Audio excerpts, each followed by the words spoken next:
சிந்தனை பகிர்வை துவங்குவதற்கு முன்பாக இந்த முன்பாக வந்து அமருங்கள் என்று சொன்ன உடனே வந்து அமர்ந்த அனைவருக்கும் என்னுடைய மனமார்ந்த நன்றிகள், பாராட்டுக்கள். எனக்கு மிக அழகாக பக்தியாக ஒரு தியான பாடலை பாடியிருக்கிறார்கள். அவர்களுக்கு நம்முடைய பாராட்டுகள். 2 பேருக்கும் சேர்த்து நம்முடைய கரங்களை தட்டி நாம் உற்சாகப்படுத்துவோம்.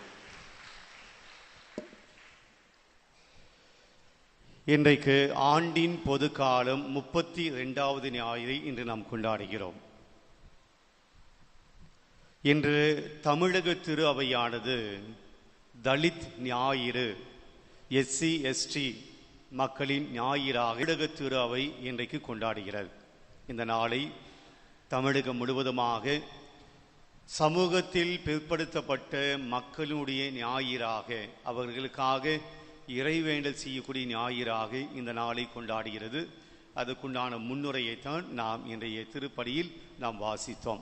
மன்றாட்டுகள் எல்லாம் அதனுடைய அடிப்படையில் இருக்கும். அதோடு இன்றைக்கு தாயாம் திரு அவையானது இன்னைக்கு மிக முக்கியமான ஒரு விழாவை கொண்டாடுகிறது. லாத்திரன் பேராலய நேர்ந்தளிப்பு விழா. இன்னைக்கு கோவிலை பற்றி வாசகங்கள் வந்தது. தியான பாடல் கோவிலை பற்றி பாடியதனுடைய நோக்கம் என்னவென்றால், இன்றைக்கு தாயாம் திரு அவையானது லாத்துரன் பேராலய நேர்ந்தளிப்பு விழாவை கொண்டாடுவதனால் அதற்குண்டான வாசகங்கள் கொடுக்கப்பட்டிருக்கின்றன. 32ஆம் ஞாயிறுக்குண்டான வாசகங்கள் இன்னைக்கு நம்ம படிக்கல. லாத்துரன் பேராலய நேர்ந்தளிப்பினுடைய விழாவுக்கான வாசகங்களை நாம் படித்திருப்பதனால எல்லாமே கோவிலை பற்றிய வாசகங்களாக நமக்கு இருக்கின்றன. உதாரணமாக இன்னைக்கு முதல் வாசகம் நாம் என்ன படித்தோம்?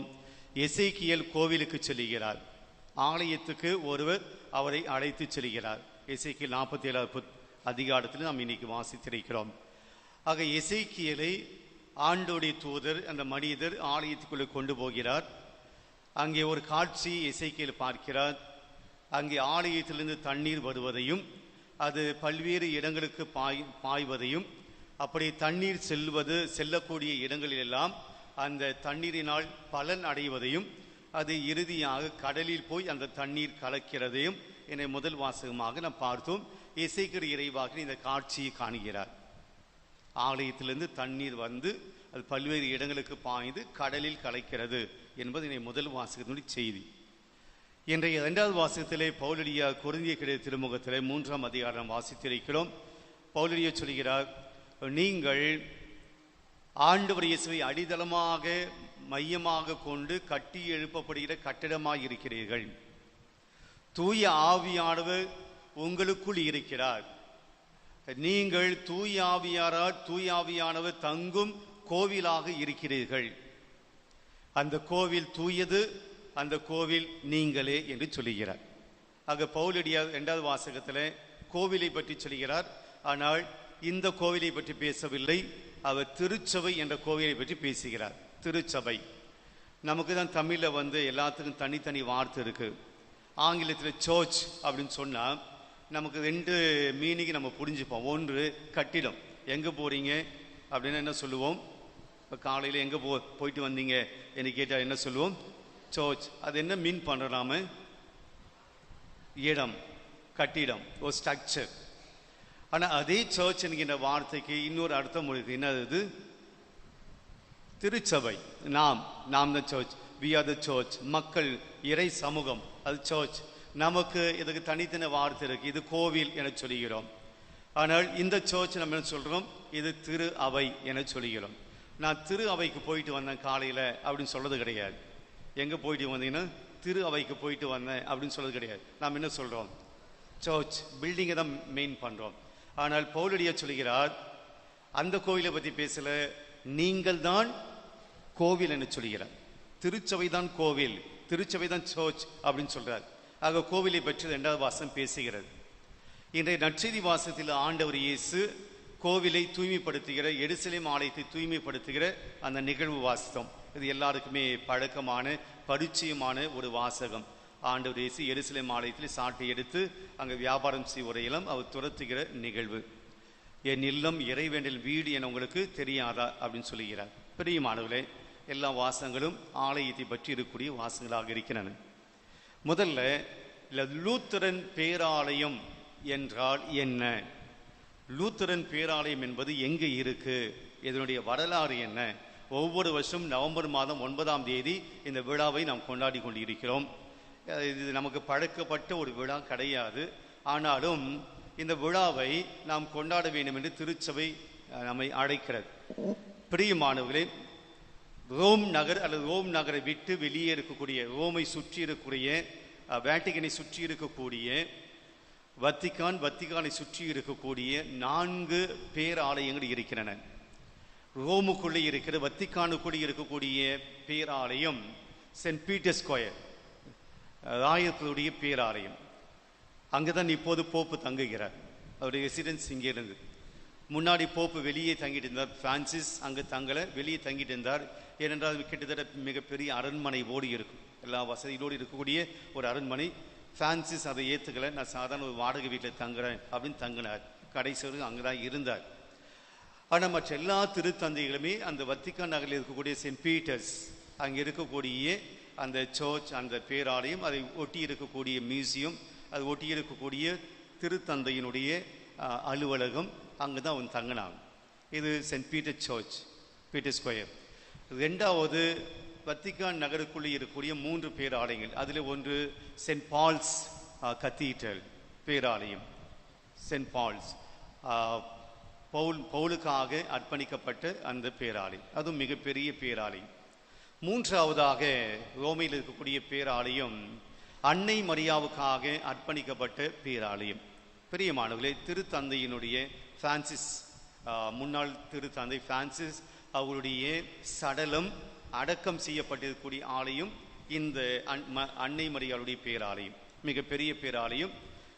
அது ஒரு ஓரமாக சென்ட்ரலெல்லாம் பதிக்காமல் ஒரு ஓரமாக, அதுவும் ஓரமாக பதித்திருக்கிறார்கள். ஏன் அப்படின்னா, பிரான்சிஸ் அவர்கள் தன்னுடைய துன்பமான, கஷ்டமான, தன்னுடைய மன நெருக்கடிக்குள்ளான அல்லது அவர் துன்பங்களை சந்திக்கக்கூடிய நேரங்களிலெல்லாம் அவர் போய் ஜெபித்தது அந்த பேராலயத்தில், அன்னை மரியாளுடைய பேராலயத்தில். அங்கே ஒரு குழந்தை இயேசு சுரூபம் இருக்கும், திருக்குடும்ப படம் இருக்கும். அங்கே தான் போய் அவர் ஜெபிப்பார். எனவே அவருடைய விருப்பத்துக்கு ஏற்றா போல ரொம்ப எளிமையாக அவர் அந்த ஆலயத்தில் புதைக்கப்பட்டிருக்கிறார். நான் முன்னாடி கூட சொன்னேன், போப் பிரான்சிஸ் கூட போடலை அவருடைய கல்லறையில். சாதாரண ஸ்லாப் தான். நம்ம தான் கல்லறையில் பெருசாக கட்டுறோம், கீழே போச்சு சாதாரண ஸ்லாப். அதில் பிரான்சிஸ் என்ற பெயர் மட்டும்தான் போடப்பட்டிருக்கிறது. போப்பு கூட போடல. It's very simple. மற்றவர்கள் எங்கே புதைப்பாங்கன்னா சென்ட் பீட்டர் ஸ்கொயர், பேதுருடைய பேராலயத்தினுடைய கீழ்ப்பகுதியில் இருக்கக்கூடிய அந்த இடத்துல மற்ற திருத்தந்தைகள் எல்லாம் புதைப்பார்கள். இவர் அங்கே புதைக்கப்பட்டிருக்கிறார். இது 3வது பேராலயம், அன்னை மரியாளுடைய பேராலயம். 4வது லூத்தரன் பேராலயம். இன்றைக்கு நாம் அந்த விழாவைத்தான், இந்த சர்ச்சினுடைய விழாவைத்தான் கொண்டாடுகிறோம். இன்றைக்கு நவம்பர் 9ஆம் தேதி அவர்கள் தங்களுடைய ஆண்டு விழாவை கொண்டாடுகிறார்கள். நாம் இங்கே 13ஆம் தேதி அந்தோனியாவுடைய ஆண்டு பெருவிழாவை நாம் கொண்டாடுவது போல அவர்கள் இன்று இந்த லூத்தரன் பேராலயத்தினுடைய ஆண்டு விழாவை கொண்டாடுகிறார்கள். சரி, அவங்க ஆண்டு விழாவை கொண்டாடுவதனால் உலகம் முழுவதும் இருக்கக்கூடிய சர்ச்சஸ் இந்த விழாவை ஏன் கொண்டாடணும்? பிரியமானவர்களே, இதனுடைய ஹிஸ்டரி நாம் கொஞ்சம் தெரிஞ்சுக்கிட்டா நல்லா இருக்கும். லாட்ரன் என்பது ஒரு மனிதனுடைய பெயர். லாத்தரன் என்பது ஒரு மனிதனுடைய பெயர். இன்னைக்கு அந்த கோயில் இருக்கக்கூடிய இடம் அவருடைய சொந்த இடம், அவருடைய சொந்த இடம். அவர் அந்த இடத்தை நீரோ மன்னனால் அந்த இடமானது எடுக்கப்படுகிறது. நீரோ மன்னன் தெரியும் நமக்கு, மிகப்பெரிய ஒரு கொடுமையான ஒரு மன்னன், கிறிஸ்து மதத்தை அழித்தவன்.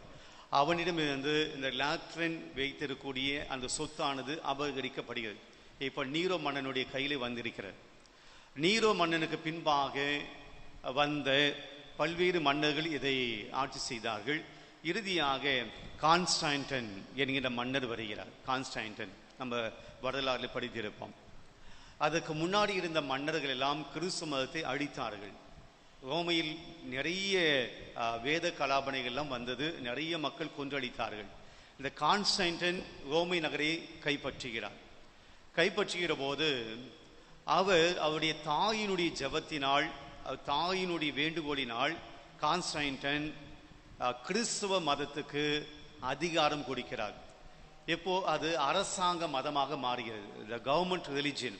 அதுக்கு முன்னாடி கவர்மெண்ட் ரிலிஜன் கிடையாது. எனவே இந்த கவர்மெண்ட் ரிலிஜனாக மாறுகிறது. கத்தோலிக்க மதத்துக்கு ஒரு அதிகாரம் கிடைக்கிறது. That is the state religion, that is the country religion. எனவே இப்போ எந்த விதமான வேத கலாபனை கிடையாது. கான்ஸ்டன்டைன் கிறிஸ்துவ மதத்துக்கு அதிகாரத்தை கொடுத்தது மட்டுமல்ல, அவர் மதம் மாறவும் செய்கிறார். அவர் கிறிஸ்துவ மதத்துக்கு வருகிறார். அப்போ அந்த கிறிஸ்துவ மதத்துக்கு வருகிற போது அவருடைய மனைவிக்கு வந்த லேண்டு தான் இந்த லாத்தரன். அந்த லேண்ட், அந்த லேண்ட் தன்னுடைய மனைவினுடைய அந்த டௌரியாக, அன்னைக்கு டௌரியெல்லாம் அந்த டௌரியாக வந்த லேண்டு இப்போது கான்ஸ்டன்டைன் என்ன செய்கிறார், அப்போது திருத்தந்தையாக இந்த சிக்ஸ்தூஸ் அவருக்கு இதை தானமாக கொடுக்கிறார். இந்த இடத்துல ஒரு ஆலயம் கட்ட வேண்டும் என்று சொல்லி கட்டுகிறார். அப்போ 324ஆம் ஆண்டு இந்த ஆலயம் கட்டப்படுகிறது. எந்த வருஷம்? 320. அப்போ அதுக்கு முன்பாக ஆலயங்கள் கிடையாது. ஆங்காங்கே வீட்டுக்குள்ளதான் அவர்கள் வழிபாடு நடத்தி கொண்டு வர. அப்போ முதலாக கத்தோலிக்க ஆலயம் கட்டப்பட்டது எதுவென்றால் இந்த லாத்தரன் பேராலயம். இதுதான் அனைத்து ஆலயங்களுக்கும் தாய். அதுதான் முதல்ல கட்டப்பட்டது. அதனால this is the mother of church, mother of churches. இந்த உலகத்தில் இருக்கக்கூடிய எல்லா ஆலயங்கள் கட்டுவதற்கு முன்பாக கட்டப்பட்ட ஒரு ஆலயம் தான் இந்த லாத்தரன் பேராலயம்.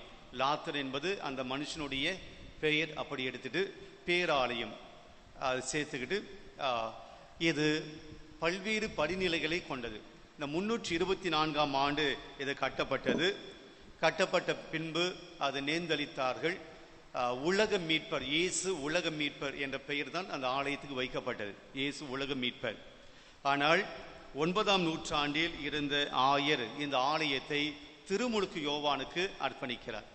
திருமுழுக்கு யோவான் த பேட்ரன் அந்த ஆலயத்துக்கு அர்ப்பணிக்கிறார். ஏற்கனவே இயேசு உலக மீட்பர், இப்போது திருமுழுக்கு யோவான் அந்த ஆலயத்தினுடைய பேட்ரனாக இருக்கிறார். மீண்டும் 12ஆம் நூற்றாண்டில் அப்போது இருந்த திருத்தந்தை அவர்கள் இது திருத்துதை யோவானுக்கும் அர்ப்பணிக்கிறார்.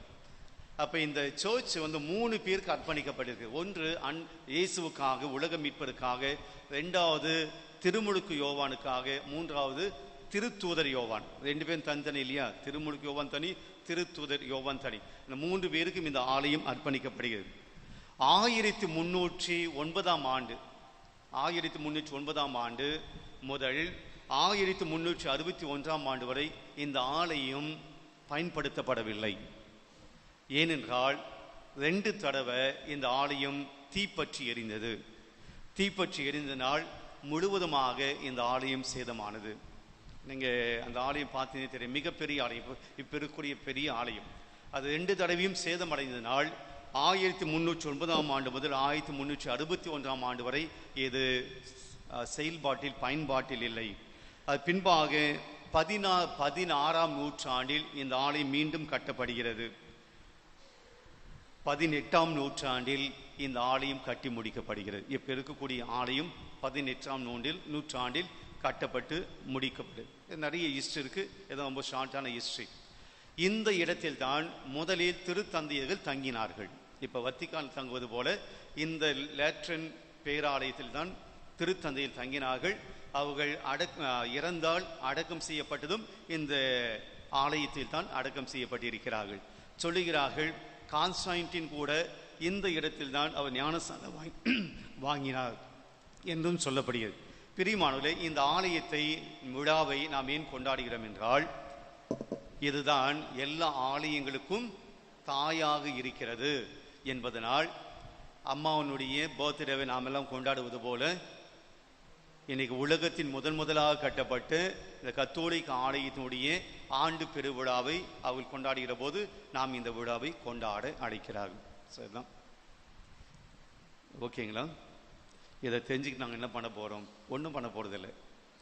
பிரியமானவர்களே, இந்த ஆலயத்துக்காக கொடுக்கப்பட்ட வாசகங்கள் தான் இன்றைக்கு நாம் படித்த வாசகங்கள். அப்போது இன்றைய முதல் வாசகம் என்ன சொல்கிறது? எசேக்கியேல் புத்தகத்தை புத்தகத்திலிருந்து நாம் வாசித்திருக்கிறோம். இறைவாக்கு எழுதிய புத்தகத்திலிருந்து வாசித்திருக்கிறோம். ஒவ்வொரு வாசமும் ஒரு செய்தியை நமக்கு சொல்லுகிறது. அதை சொல்லி நான் நிறைவு செய்கிறேன். ஸோ முதல் வாசம் நாம் செல்வோம்.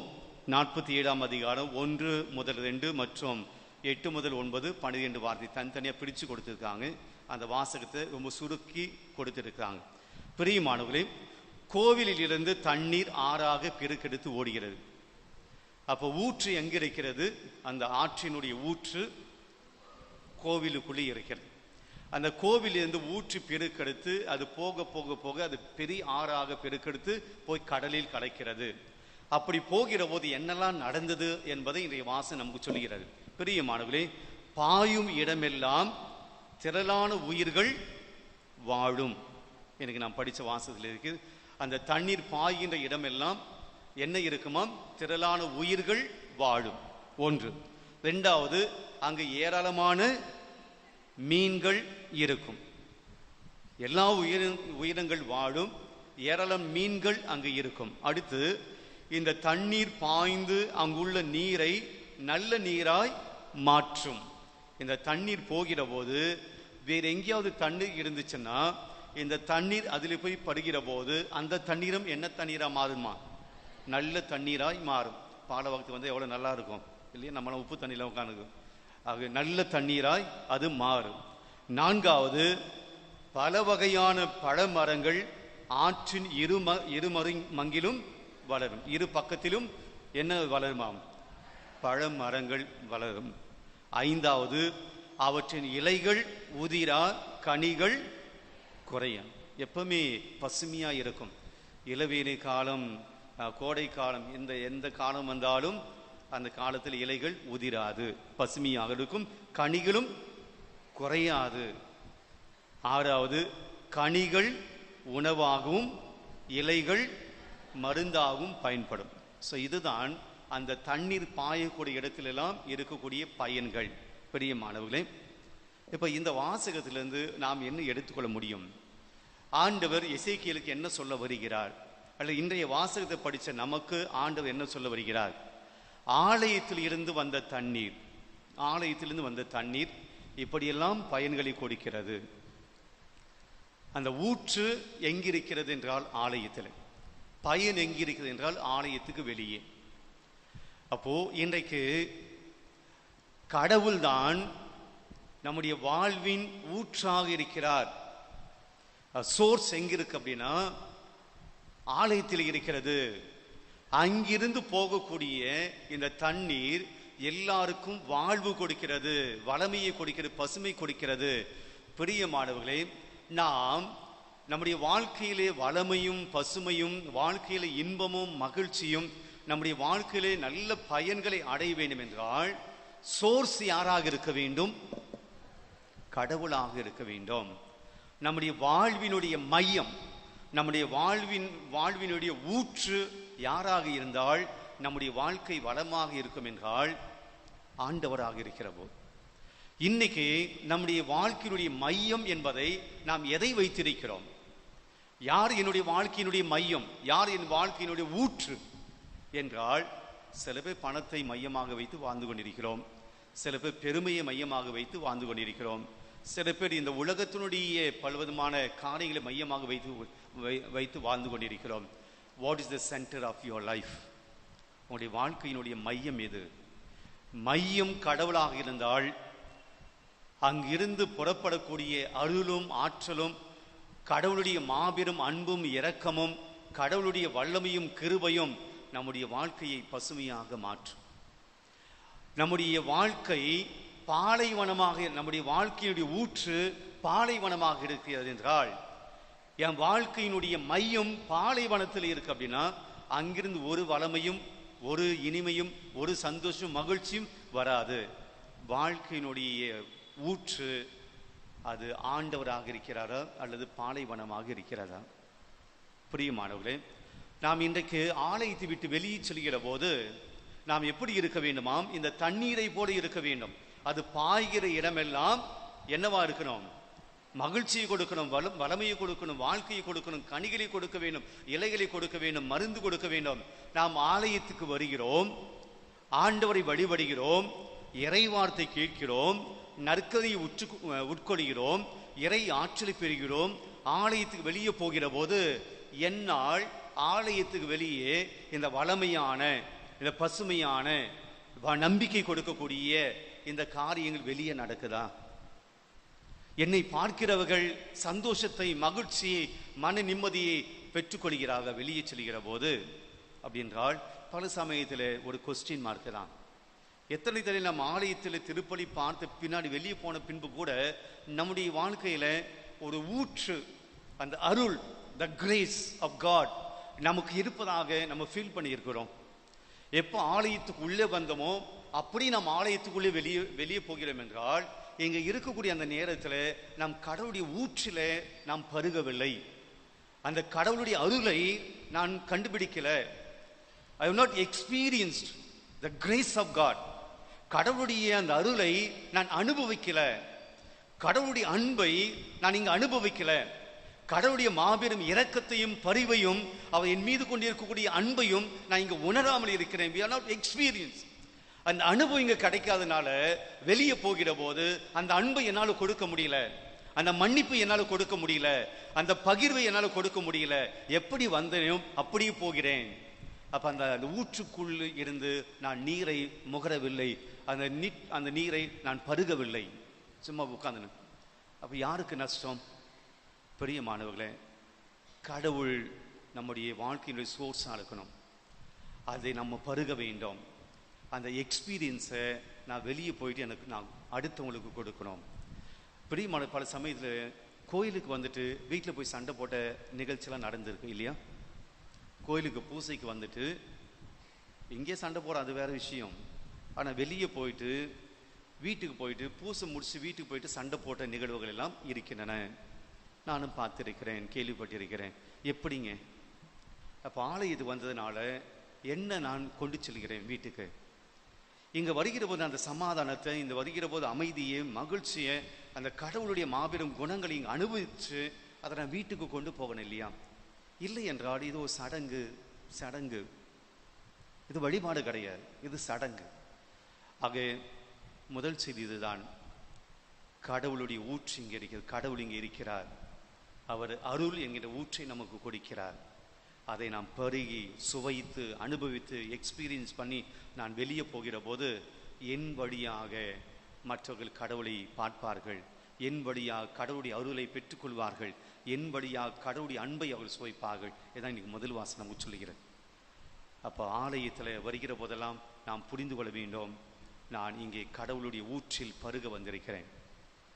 இரண்டாவது வாசகத்தை செல்வோம். ஆண்டவர் சொல்லுகிறார், பவுலடியார் சொல்லுகிறார், நீங்கள் கடவுள் தூயாவியார் குடிகொள்கிற ஆலயமாய் இருக்கிறீங்க. இப்போ பவுலடியார் என்ன சொல்றாரு? கடவுள் கோயிலுக்குள்ள மட்டும் இல்லை, கடவுள் எங்க இருக்கிறார்? உங்களுக்குள்ளே இருக்கிறார், நமக்குள்ளே இருக்கிறார். நீங்கள் தான் அந்த கோவில். பிரியமான, கோவிலுக்குள்ள வருகிற போது சில காரியங்கள் எல்லாம் நடக்கும். என்னது அப்படின்னா சைலன்ஸ். பல சமயத்தில் இங்கே நடக்குது கிடையாது. ஆலயத்துக்குள் வருகிற போது அமைதி ஏற்படணும். குழு ஜெபம் நாம் எல்லாம் சேர்ந்து ஜெபிக்கிற போது அல்ல. மற்ற சமயத்தில் ஆலயத்துக்குள் வருகிற போது இங்கே கத்தி பேச மாட்டாங்க, உறக்க பேச மாட்டாங்க. ஏனென்றால் இது அமைதிக்குண்டான இடம். அப்போ ஆலயம் என்றால் அங்கே சைலன்ஸ் இருக்கணும் இல்லைங்களா? ரெண்டாவது, ஆலயம் என்றால் அங்கே கடவுளுடைய பிரசன்னம் இருக்க வேண்டும். நற்கனை பெட்டி, ஆண்டவர், சுரூபங்கள், கடவுளுடைய பிரசன்னம் உள்ளே வருகிற போது அந்த கடவுளுடைய பிரசன்னத்தை அந்த ஆலயத்தில் நம்மால் உணர முடியும். அமைதி, கடவுளுடைய பிரசன்னம். மூன்றாவது, இங்கே ஆலயத்துக்குள்ளே வருகிற போது ஒரு நம்பிக்கை பிறக்கும். அழுகையோடு, துன்பத்தோடு, துயரத்தோடு வருகிற போது இங்கே வந்து நாம் செவிக்கிற போது நம்முடைய வாழ்க்கைக்குள்ளே ஒரு நம்பிக்கை பிறக்கும். பெரியமானது பவுலடி சொல்கிறார், நீங்கள் ஆலயம். அப்படி என்றால் நமக்குள் என்ன இருக்கணும்? முதல்ல அமைதி இருக்கணும். பெரியமா, எனக்குள்ளே தூய ஆவியாக இருக்கிறார், அமைதியின் அருள் தருபவர் உள்ளே இருக்கிறார் என்றால் நம் மனசுக்குள்ள ஓடுகிற ஓட்டங்களை பாருங்க. என்ன அங்கலாய்ப்புகள், என்ன கோபங்கள், என்ன பகைமை எண்ணங்கள், என்ன பொச்சரிப்புகள், என்ன தேவையில்லாத இந்த உலகத்துடைய இச்சைகள் எல்லாம் மனதுக்குள் ஓடிக்கொண்டிருக்கின்றன. அப்படி இருக்கிற போது அது எப்படி தூய ஆவியார் குடிக்கொள்கிற இல்லமாக, கோவிலாக இருக்க முடியும்? உங்களுடைய மனசு அமைதி இருக்கிறதா? மனதிற்குள்ள ஒரு சைலன்ஸ் இருக்கா? எதையும் நிதானமாக பார்க்கக்கூடிய மனப்பக்குவம் வருகிறதா? எதையும் ஸ்ட்ரெஸ் இல்லாமல் பார்க்கக்கூடிய பிரச்சனைகளாக பார்க்கக்கூடிய அந்த அமைதியான நிலை இருக்கிறதா? இப்போ தண்ணீர் கலக்கி விட்டீங்கன்னா உள்ளே இருக்கிறத பார்க்க முடியாது. அது எப்போ உள்ளே இருக்கிறத பார்க்க முடியும்? தெளிவான தண்ணீர், அதுதான் அமைதி. அப்போ மனசு அமைதியாக இருந்தால்தான் உள்ளே இருக்கக்கூடிய ஆண்டவரை பார்க்க முடியும். நாம் மனதுக்குள்ளே இந்த உலகத்தினுடைய போராட்டங்களை எல்லாம் போட்டு, மனக்கசப்புகளை, காயங்கள் எல்லாத்தையும் போட்டு மனதுக்குள்ளே போயிட்டு கலக்கிட்டே இருந்தால் அங்கே ஆவியானவர் இருப்பது கிடையாது. அது கோவிலாக இருப்பதும் கிடையாது. அதனால்தான் கெட்ட வார்த்தை பேசுகிறோம், அதனால்தான் கோபமான வார்த்தைகளை பேசுகிறோம், அடுத்துடைய மனசை காயப்படுத்தக்கூடிய வார்த்தைகளை பேசுகிறோம், அடுத்துடைய மனசை புண்படுத்தக்கூடிய வார்த்தைகள் இங்கிருந்து தான் வருது. ஏன்னா இங்கே அமைதி இல்லை. ஆலயம் என்பது அமைதியின் இடம். பவுல் சொல்கிறார், நீங்கள் தான் கோயில் அப்படின்றார். அப்போ நமக்குள்ளே என்ன இருக்கணும்? அமைதி இருக்கணும். அமைதி தானா வராது. அமைதி என்பது பேசாமல் இருப்பது அல்ல. அமைதி என்பது பேசாமல் இருப்பது அல்ல. அது வேற அமைதி, அது மௌனம். இது எல்லா சூழ்நிலையிலும் நான் கண்ட்ரோலாக இருக்கிறது, எல்லா சூழ்நிலையும் தெளிவாக பார்ப்பது. ரெண்டாவது, ஆலயத்தில் இருக்க வேண்டிய கடவுளுடைய பிரசன்னம். கடவுளுடைய பிரசன்னத்தை கோயிலில் பார்ப்போம். இப்போ நீங்கள் இங்கே வருவதற்கும் சினிமா தியேட்டருக்கு போகிறதுக்கும் வித்தியாசம் இருக்கா? சினிமா தியேட்டர், மாலுக்கு போகிறதுக்கு வித்தியாசம் இருக்கா? என்ன வித்தியாசம்? இல்லை, காற்று தான் வருது. என்னது? வேற எதுவும் இல்லை. சொல்லுப்பா. உலக வாழ்க்கை. ஓகே. சினிமா தியேட்டரில் நீங்கள் எங்கே வேணாலும் வந்து எப்படி வேணாலும் இருக்கலாம். அப்படிங்களா? நீங்கள் தூங்கலாம், பார்க்கலாம், விசில் அடிக்கலாம். ஸோ என்ன வேணாலும் செய்யலாம் சினிமா தியேட்டர். மாலுக்கு போகிறீங்க, அது ஒரு பிஸ்னஸ் பிளேஸ். அப்படிங்களா? Business place. அதுதான் அடுத்த தீமை. இயேசு ஒரு பிஸ்னஸ் பிளேஸாக கோயிலை மாற்றினாங்க. It's the market place. மாலெல்லாம் வந்து ஒரு பாலிஷ்டான ஒரு மார்க்கெட் பிளேஸ். இப்போ மீன் கடையெல்லாம் வந்து பாலிஷ் இல்லாத ஒரு மார்க்கெட் பிளேஸ். சத்தம், யார் வேணா அடிச்சுக்கலாம், எப்படின்னா திட்டிக்கலாம், எப்படின்னா போகலாம். இங்கே ஆலயத்துக்குள் வருகிற போது நாம் அதை செய்வது கிடையாது. ஏனென்றால் ஆட்டோமேட்டிக்காக நமக்கு என்ன, ஒரு வேவ்ஸ் வருகிறது, ஒரு வைப்ரேஷன் வரும். இந்த ஆலயத்துக்குள் வருகிற போது எனக்குள் நான் கடவுளுடைய அந்த எண்ணத்துக்குள் வருகிறேன். பிரியமானவர்களே, நீங்கள் தான் கோவில் அப்படின்றார். அப்போ நம்மளை பார்க்குறவங்கெல்லாம், வெளியே பார்க்குறவங்கெல்லாம் நம்மை பார்க்கிற போது இந்த ஃபீல் வரணும். கடவுளுடைய சாயல், கடவுளுடைய மனுஷன், ஒரு கத்தோலிக்க கிறிஸ்தவன், ஆண்டவரை வழிபடக்கூடியவன், நம்பிக்கையாளன் நம்மை பார்க்கிற போது இச்சை உணர்வுகள் வருகிறதா? அடுத்தவரை பார்க்கிற போது இச்சை உணர்வுகளோடு நாம் பார்க்கிறோமா? அடுத்தவரை பார்க்கிற போது பகைவனாக நாம் பார்க்கிறேனா? அடுத்தவரை பார்க்கிற எப்படி பார்க்கிறேன்? பிரியமானவர்களே, நாம் இமேஜ் ஆஃப் காட், நாம் கடவுளுடைய கோவில். ஒருவரை பார்க்கிற போது கடவுளுடைய முகமாக பார்க்க வேண்டும். சில பேர் முகத்தை பார்க்கும்போது எனக்கு கோபம் வருது அப்படின்னு சொல்றீங்களே, வரக்கூடாது. சில பேர் முகத்தை பார்க்கும்போது எரிச்சல் வருது, வரக்கூடாது. ஏனென்றால் இஸ் இமேஜ் ஆஃப் காட். அவர் கடவுளுடைய கோவில். இறை பிரசனம் அவருக்கு இருக்கிறது, அவருக்கு ஒரு சோல் இருக்கிறது, ஒரு ஆன்மா இருக்கிறது. அப்போ எப்படி கோபம் வரும்? மூன்றாவதாக நாம் என்ன பார்த்தோம்? ஆலயத்துக்குள்ளே ஒரு நம்பிக்கை. அழுகியோடு வருவாங்க, ஒரு நம்பிக்கையோடு போவோம். நம்பிக்கை கொடுப்பவர்கள் நம்ம இருக்கணும். வெளியே போகிற போது நம்பிக்கை கொடுக்கணும், ஒரு கான்ஃபிடென்ட் கொடுக்கணும். உன்னால் வாழ முடியும், பி கரேஜ், தைரியமாக இரு. நம்மை பார்க்கிறவர்கள் அப்படியாக அந்த ஃபீல், நம்மளே பயந்துக்கிட்டு நம்மளே சோர்ந்து போய் சின்ன பிரச்சனை வந்தவுடனே கவலையோடு கஷ்டத்தோடு இருக்கும்போது யாரும் எந்த நம்பிக்கையும் பெற்றுக்கொள்வதில்லை. அப்போ உங்களுடைய பிள்ளைகளுக்கு உங்களை பார்க்கும்போது நம்பிக்கை வரணும் அப்படின்னா நீங்கள் ஆலயமாக இருக்க வேண்டும். கடவுள் நம்மளோடு இருக்கிறார் அப்படி ஆலய அந்த நம்பிக்கையை நாம் கொடுக்கணும். இது 2வது வாசகத்தில் ஆண்டவர் சொல்கிறார், நீங்கள் கடவுளுடைய கோவில், you are not market place. 3வது வாசகம், நற்செய்தி வாசகத்தில் இயேசு போகிறார், அங்கே கோவிலில் வியாபாரம் நடக்கிறது. நான் இதை பற்றி நிறைய வாட்டி சொல்லிட்டேன். எருசலேம் ஆலயம் எப்படி இருக்கும்? அவர்கள் கோவிலுக்குள்ளே வாணிபம் நடத்தவும் மாட்டாங்க. அவங்க நம்மளை விட கோவிலை ரொம்ப பரிசுத்தமாக பார்த்தாங்க. அப்போ எங்கே நடத்தினாங்க? வெளியே நடத்தினாங்க. ஏன் வெளியே நடத்தக்கூடாதா? ஏன்னா கோயிலுக்குள்ளே அவங்க நடத்தலை, வெளியே நடத்தக்கூடாதா? கோயிலுக்குள்ளே பலி ஒப்பு கொடுப்பாங்க, தகன பலியெல்லாம் ஒப்பு கொடுப்பாங்க. அப்போ காணிக்கை எங்கே வாங்குவாங்க? வெளியே. ஆனால் வெளியே என்பதை சந்தையின் வச்சிருந்தாங்க. ஆனால் அதையும் கடந்து பிற இனத்தார் ஜென்டைல்ஸ் வந்து வழிபடக்கூடிய இடத்தை இவர்கள் கடைகளாக மாற்றிக்கொண்டார்கள். ஏசு அதான் கோவப்படுறார். விற்க வேண்டிய இடத்துல விற்றுந்தாங்கன்னா பிரச்சனை கிடையாது. ஆனால் இவர்கள் யூதர்கள் அல்லாத மக்கள் வந்து வழிபடக்கூடிய அந்த இடத்தை இவங்க ஆக்கிரமி பண்ணி அங்கே கடையை போட்டாங்க. அப்போ இயேசு சொல்றார், யூதர்களுக்கு உள்ள இடம் இருக்கு, பரிசேயர்களுக்கு சதுசேயர்களுக்கு உள்ளே இடம் இருக்கிறது, யூத பெண்களுக்கு கூட உள்ளே இடம் இருக்கிறது.